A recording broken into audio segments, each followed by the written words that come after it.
तर राधेश्याम मोपलवार यांच्या कंपनीला 200 कोटीचं कॉन्ट्रॅक्ट देण्यात आलेलं आहे, माझी IAS अधिकारी आहे ना, त्याच्यावरती मी कसं काय बोलू? म्हणजे मोपलवार हे राज्य शासनामध्ये सार्वजनिक बांधकाम वगैरे खात्यात काम करत होते असे माझी माहिती आहे. ते समृद्धी महामार्ग किंवा शक्तीपीठ या दोन्ही मार्गांना खरं म्हणजे त्यांचं नाव द्यायला पाहिजे ते मोपलवारांनी, अशी परिस्थिती. पण जेव्हा अधिकारी सरकारमध्ये काम करतात त्याच्यानंतर एवढ्या मोठ्या प्रमाणात हो, पण न्यायाधीशांना नंतर राज्यसभा मिळतात. हो, पण राज्याच्या मुख्यमंत्र्यांना ह्याच्यावरती उत्तर द्यावं लागेल. राज्याचे जे मुख्यमंत्री आहेत अत्यंत प्रामाणिक, सचोटीचे वगैरे जे आपण ज्यांना म्हणतो, अत्यंत प्रामाणिक, सचोटीचे, नेक, इमानदार, त्यांनी याचं उत्तर द्यायला पाहिजे ना. तुम्ही हा पक्ष विरोधी पक्षाला कसं काय विचारू शकता? जर अशा प्रकारे तुम्हाला काही चुकीचं वाटत असेल तर कधीतरी हा प्रश्न सरकारच्या लोकांना विचारावा लागेल, डेप्युटी CMना विचारावा लागेल, राज्याच्या मुख्यमंत्र्यांना विचारावं लागेल, राज्यपालांना विचारावं लागेल. समृद्धी महामार्गामध्ये आणि आता शक्तीपीठ महामार्गामध्ये हजारो कोटीचा घोटाळा झाला. ठेकेदारांकडून काम पूर्ण होण्याआधीच 25 ते 30 कोटी कमिशन घेण्यात आलेलं आहे आणि त्या हजारो कोटीमधून आमदार खासदार विकत घेतले गेले, हे सगळ्यांना माहिती आहे.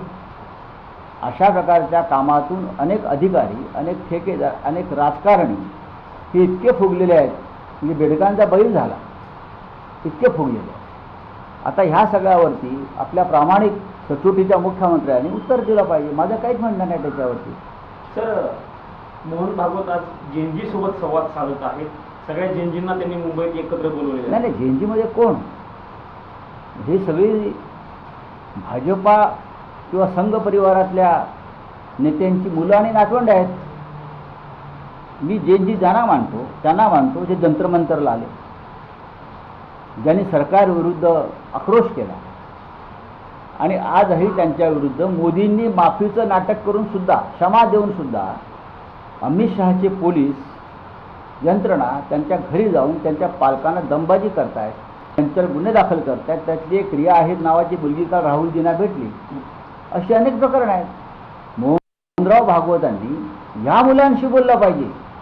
आपल्या पदाधिकाऱ्यांच्या नातवंडाशी बोलून काय करणार ते चुकीचं आहे. राऊतांसारखं बोलण्यापेक्षा गुंगा असलेलं, तुमच्यासारखं बोलण्यापेक्षा गुंगा असलेलं, तुम्ही जसं बोलताय तसं बोलण्यापेक्षा गुंगा असलेलं बरं. मुख्यमंत्र्यांच्या पत्नी मग चांगलं आहे ना, मग तोंड शिवून घ्या. मग बोलताय कशाला? बोलू नका. आम्ही बोलतोय म्हणून ही लोकशाही जिवंत आहे. आम्ही बोलतोय म्हणून या देशामधलं संविधान जिवंत आहे. आम्ही बोलतोय म्हणून या देशामध्ये जाग आहे. आम्ही रस्त्यावरती उतरून आंदोलनं करतोय म्हणून लोकांना आशा आहे. लक्षात घ्या, आम्ही सुद्धा तोंड शिवून बसलो असतो तर हा देश इदी अमीनच्या ताब्यात गेला असता. जो आता मला जाताना दिसतोय तो आम्ही थांबवला आहे. सर, मोहन भागवत आज बोलिए। जेनजी से मुलाकात करेंगे, लगभग 2000 से, क्या कहेंगे? अरे ये बात बहुत अच्छी है.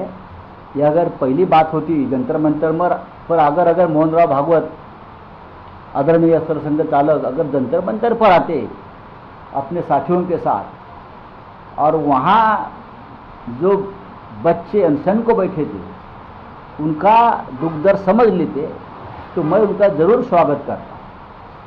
आप जिस जैन जी को मिल रहे हैं वो सभी बीजेपी और संघ परिवार के बेटे और पोते और नाती हैं. ये कौन सी जैन जी है? अगर जैन जी है तो जो जंतर मंतर